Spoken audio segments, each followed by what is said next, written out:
자, 하나님 말씀 함께 볼까요? 하나님 말씀 고린도전서 1장입니다. 자, 오늘부터 고린도전서 말씀을 새롭게 시작합니다. 자, 1절부터 우리 9절까지 있는 말씀 함께 말씀을 읽도록 하겠습니다. 앞에 화면을 보시고 함께 읽겠습니다. 시작.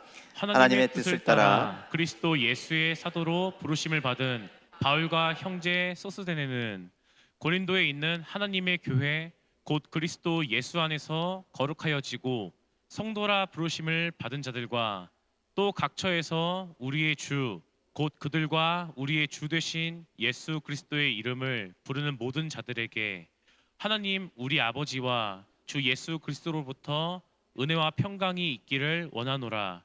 그리스도 예수 안에서 너희에게 주신 하나님의 은혜로 말미암아 내가 너희를 위하여 항상 하나님께 감사하노니 이는 너희가 그 안에서 모든 일 곧 모든 언변과 모든 지식의 풍족함으로 그리스도의 증거가 너희 중에 견고하게 되어 너희가 모든 은사에 부족함이 없이 우리 주 예수 그리스도의 나타나심을 기다림이라.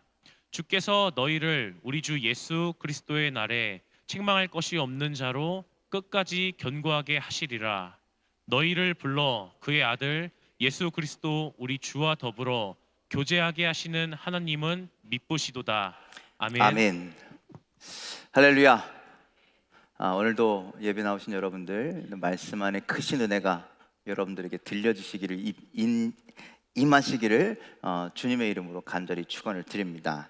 자, 이제 고린도전서 말씀을 함께 나누려고 하는데 이 고린도서의 말씀이 여러분들에게 은혜의 말씀이 되시길 간절히 소망합니다. 자, 사도행전 18장에 보면 우리가 지난번에 사도행전을 봤는데 사도행전에 보면 우리 바울이 1차, 2차, 3차 선교 여행을 가죠. 고린도라고 하는 이 도시는요 2차 선교 여행 때 방문해서 무려 1년 6개월 동안을 있었던 곳이 바로 고린도입니다. 여러분들 고린도는요 그리스, 여러분들 그리스 아시죠? 아시죠? 가보진 않았지만 아시잖아요, 그렇죠? 거기도 우리나라도 반도국가라고 해서 우리는 한반도에 위치한 나라이잖아요. 거기도 그리스 발칸반도라고 하는 그 반도에 발칸반도가 맞나? 하여튼간 반도에 위치한 나라입니다. 그러니까 반도이다 보니까 어디로 나가기가 유리해요? 바다로 나가기가 유리하죠. 그래서 거기에서 지중해로 나가고 흑해로 올라가고 이렇게 다양하게 올라갈 수 있는 굉장히 중요한 요충지가 그리스의 남부 도시인 고린도입니다.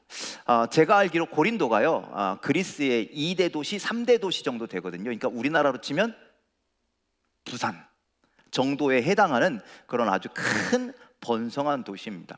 여러분들 그거 아시죠? 일본에서 배가 들어오면 부산항에서 실어서 어디까지 가요? 어디까지 가요? 서울까지 오는 게 1차 목표고요. 여러분들 아주 먼 미래에는 어디까지? 저 유럽까지 간다라고 그렇게 되어 있어요. 여러분들 고린도는요 그런 곳인 거예요. 이게 항구다 보니까 배들이 막 들어와서 그 항구에 짐을 이렇게 풀어놓으면 이 그리스의 각 도시로 흩어지고 그리고 저 본토 육지로도 계속 이렇게 뭔가를 보낼 수 있는 아주 중요한 도시였다라는 거예요. 그래서 그때 당시 고린도는요 항구 도시로서 굉장한 풍족함을 누리는 도시였습니다. 제가 성지순례로 고린도를 다녀왔는데 얼마나 중요한 도시였는지 그 고린도가 이렇게 탁 자리 잡고 있으면 우리 도덕산처럼 뒤에 이렇게 산이 큰 게 하나가 탁 되어 있어요. 이 도시가 중요하니까 멀리에서 적이 오는 걸 빨리 발견해야 되잖아요. 그래서 그 산 꼭대기에요 요새가 딱 하니 자리 잡고 있어요. 그만큼 중요한 도시, 번성했던 도시가 바로 고린도였다라는 거예요. 그런데 여러분들 그렇잖아요. 풍족한 것이 항상 다 좋은 건 아니죠. 풍족함이 있어서 감사하긴 한데 풍족한 대신 무엇이 더 많았을까요? 죄악이 많았다라는 거예요. 우상 숭배도 많고 죄악도 많은 도시가 바로 고린도였다라는 거예요. 그래서 여러분들 그리스에 전해져 내려오는 말이 있대요. 어떤 말이 있냐면 도덕적으로나 윤리적으로 굉장히 문제가 있는 사람을 뭐라고 불렀냐면 저 사람 고린도 사람 아니야? 이렇게 이야기할 정도로 고린도는 그 어떤 죄악이 가득한, 타락한 그런 도시가 바로 고린도였습니다. 자, 고린도전서에 보면 사도 바울이 고린도를 이렇게 선교할 때 그 악한 세력에, 그 악한 기운에, 그리고 그 선교를 방해하는 사람들 때문에 내가 너무 힘들어, 내가 너무 어려워, 내가 너무 괴로워, 막 이런 말들을 하게 돼요. 그들에 비해서 나는 너무나 연약하다라는 거예요. 그런데 똑같이 사도행전 18장에도 아까 말씀드렸죠, 2차 선교여행 때 고린도를 방문했다고.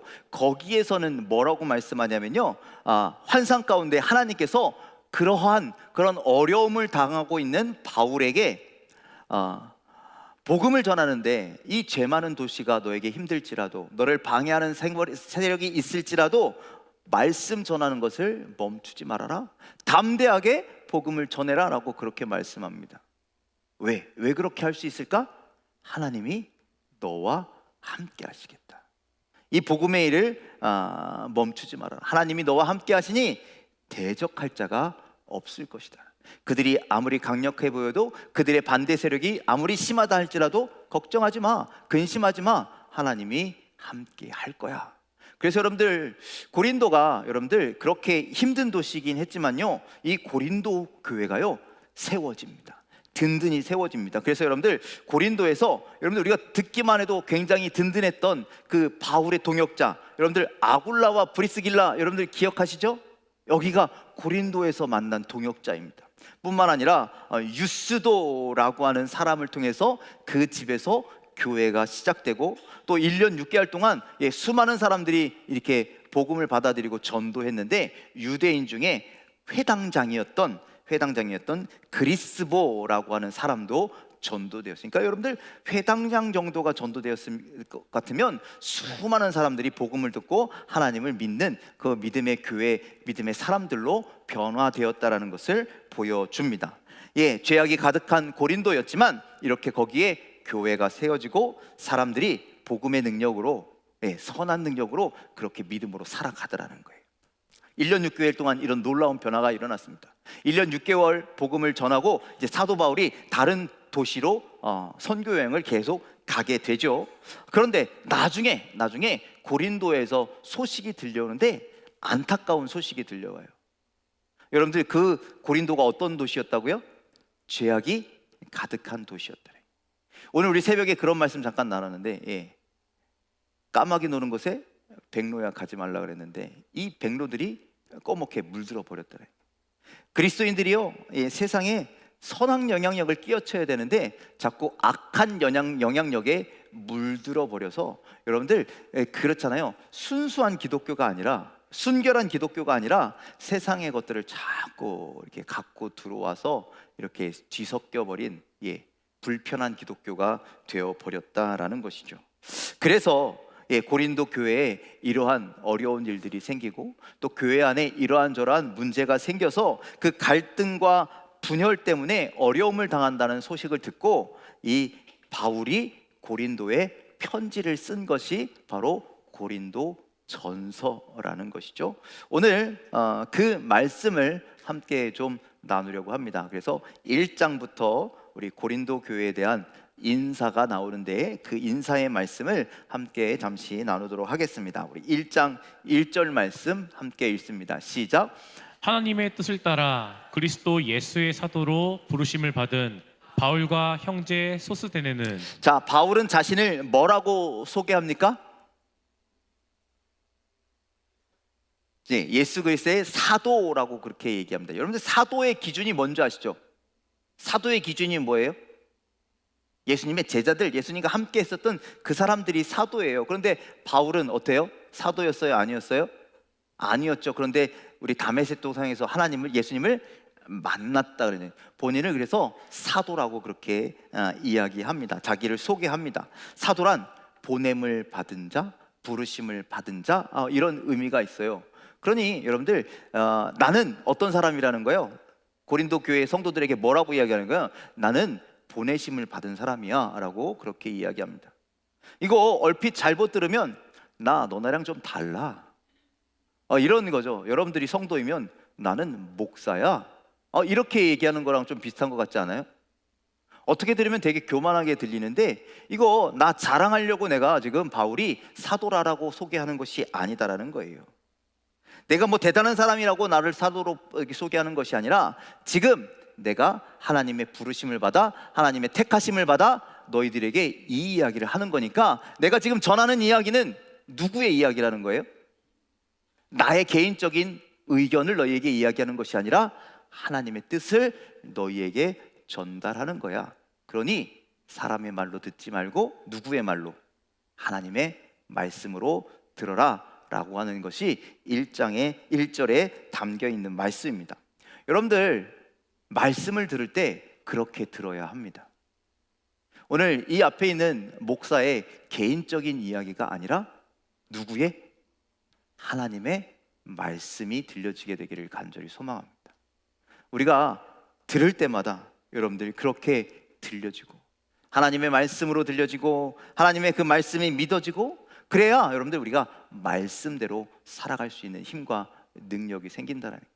사람의 말이면요 우리가 막 패스해요. 그냥 한쪽 귀로 듣고 한쪽 귀로 흘려요. 하지만 이것이 오늘 나에게 주시는 하나님의 음성이구나 깨닫고 오늘 그 음성을 듣고 그 말씀대로 살아가는 여러분들의 삶이 되기를 주님의 이름으로 간절히 축원을 드립니다. 자, 2절 말씀도 함께 읽겠습니다. 2절입니다. 시작. 고린도에 있는 하나님의 교회 곧 그리스도 예수 안에서 거룩하여지고 성도라 부르심을 받은 자들과 또 각처에서 우리의 주 곧 그들과 우리의 주 되신 예수 그리스도의 이름을 부르는 모든 자들에게. 자, 바울은요 사도라고 그랬잖아요. 나 하나님께 부르심 받았어. 그런데 나만 받은 게 아니라는 거예요. 누구도 받았다? 당신들도 하나님의 부르심을 받은 자들이다 라고 그렇게 얘기합니다. 그래서 여러분들 그리스도인이란 하나님을 고백하기도 하지만 부르심을 받은 자라는 거죠. 그 부르심을 받은 사람들의 모임을 우리는 뭐라 그러죠? 교회다라고 그렇게 이야기합니다.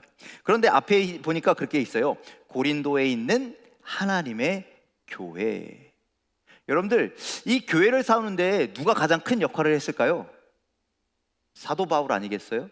사도 바울이 열심히 해가지고 1년 6개월 해서 고린도에 있는 교회를 세웠는데 이 교회가 사도 바울은 누구의 교회라고 이야기해요? 내 교회? 여러분의 교회?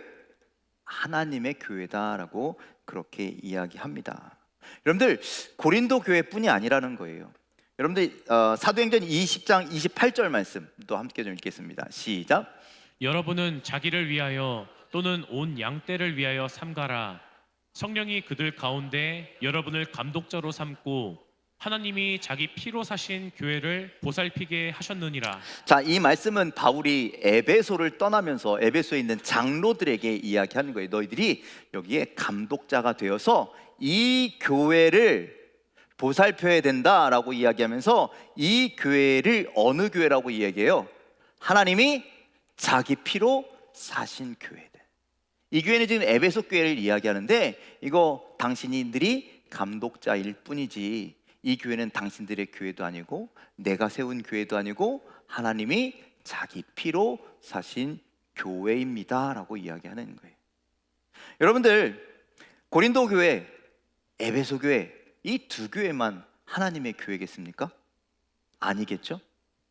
오늘 우리 이 새광명교회를 비롯해서 이 땅에 있는 모든 교회가 다 하나님이 세우신 교회인 줄 믿으시길 바랍니다. 그렇다면 우리들은 어떤 역할을 감당해야 돼요? 이 교회를 지키는, 이 교회를 세워가는, 이 교회를 세상의 빛과 소금으로 만들어가는 그 사명을 감당하는 청지기가 되어야 함을 여러분들이 기억하시길 바랍니다.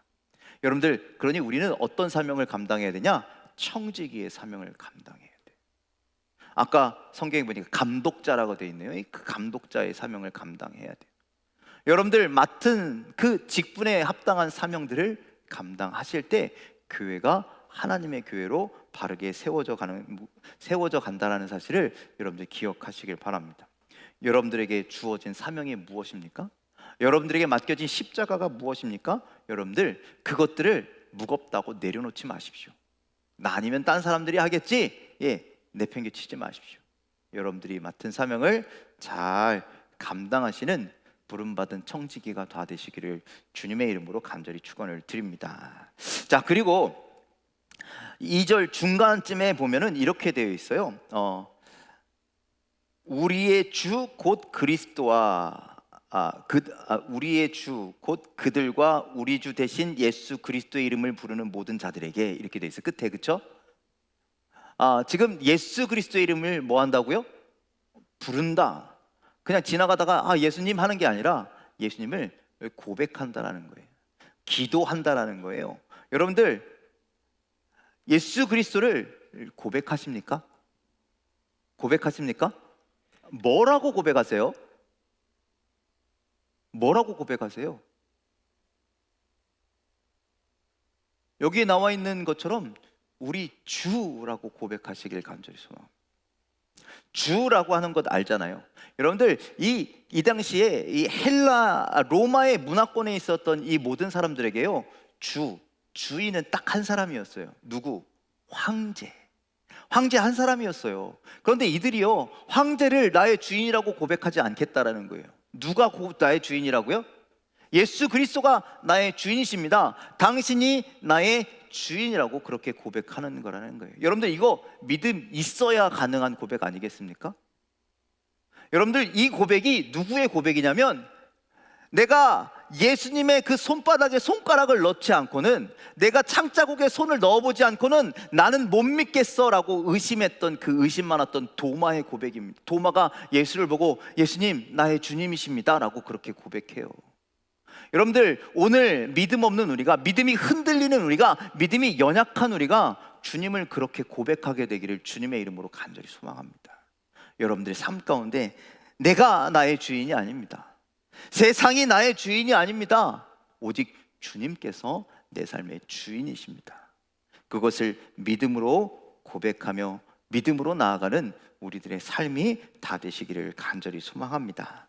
자, 3절 말씀도 함께 읽겠습니다. 3절입니다. 시작. 하나님 우리 아버지와 주 예수 그리스도로부터 은혜와 평강이 있기를 원하노라. 자, 이건 여러분들 축복의 언어예요. 축복하는 거예요. 여러분들 우리 옆 사람을 이렇게 한번 축복해 볼까요? 하나님 우리 아버지와 주 예수 그리스도로부터 은혜와 평강이 있기를 원합니다.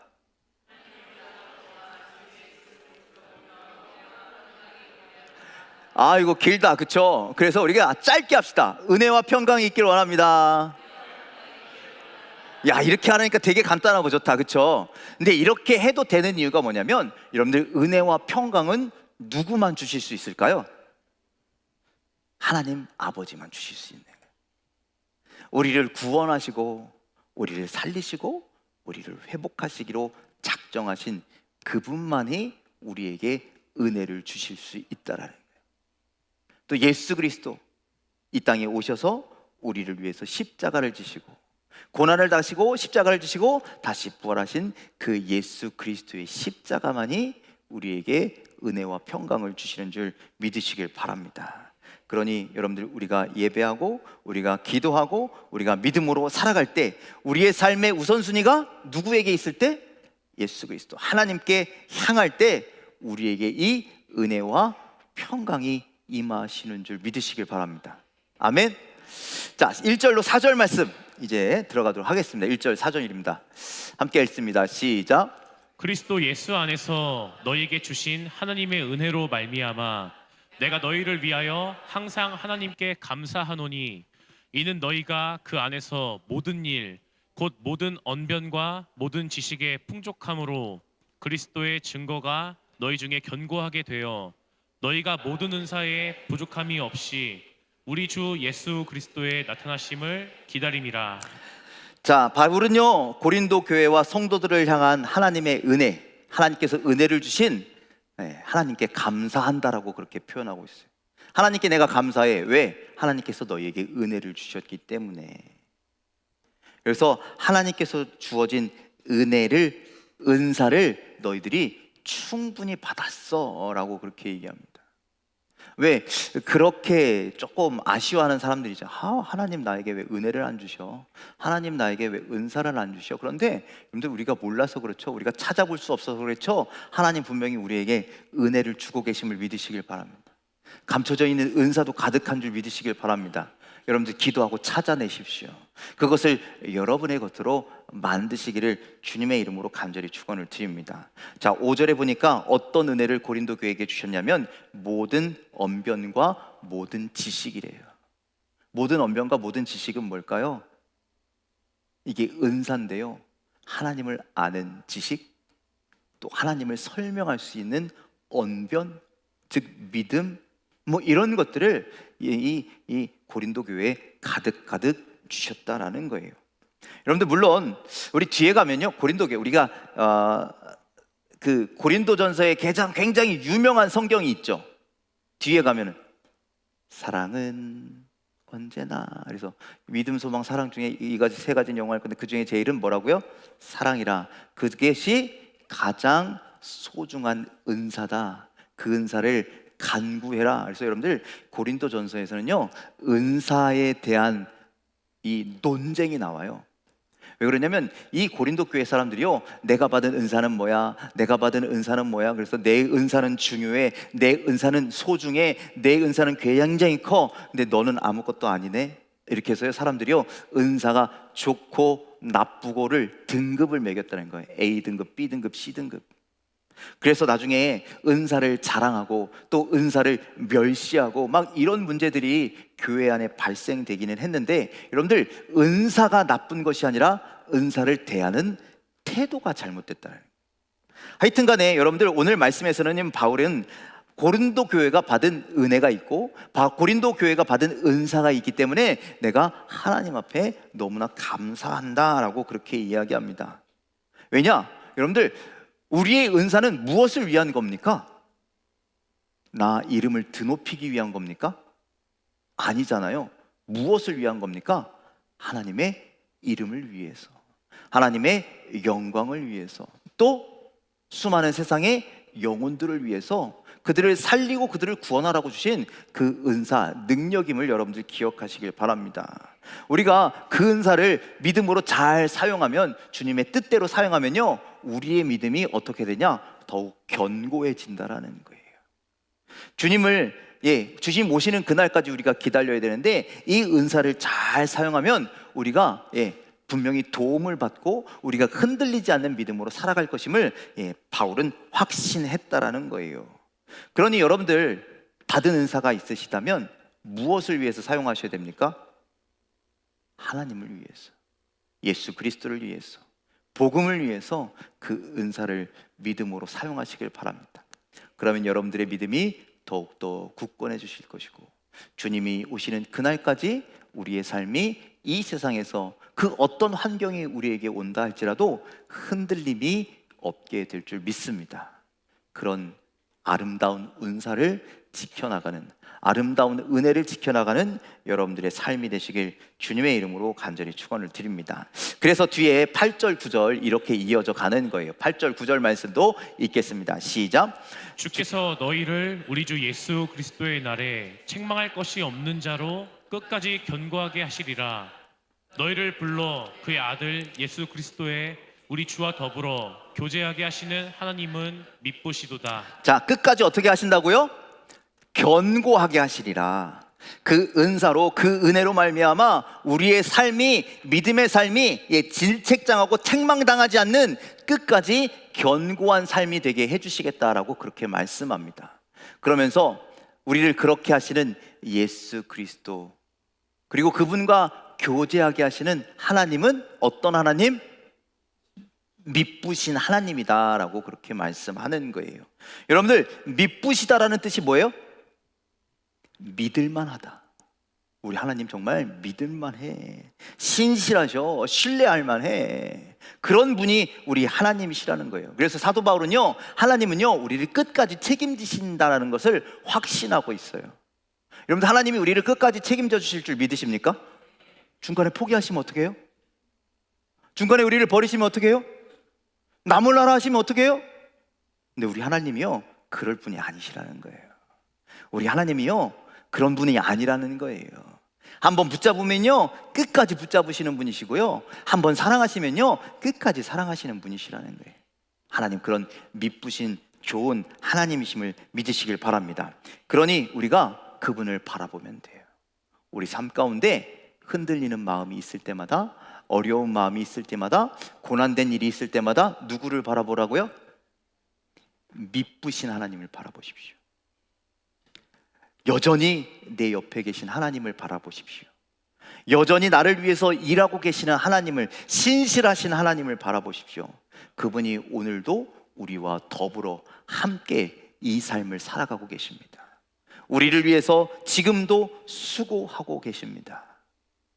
우리와 동행하고 계십니다.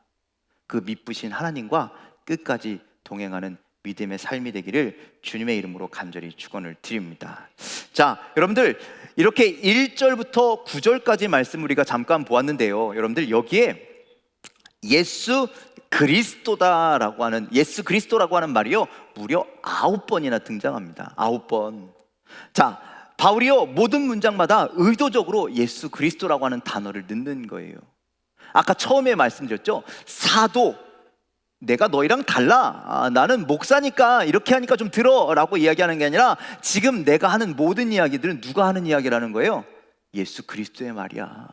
주님의 말이야. 하나님의 말씀이야. 그러니 그 말씀을 듣고 살아. 그러니 이런 모든 말씀 가운데 남아야 되는 건 뭐냐면 바울의 이야기가 아니라는 거예요. 재밌는 이야기가 아니라는 거예요. 누가 남아야 돼요?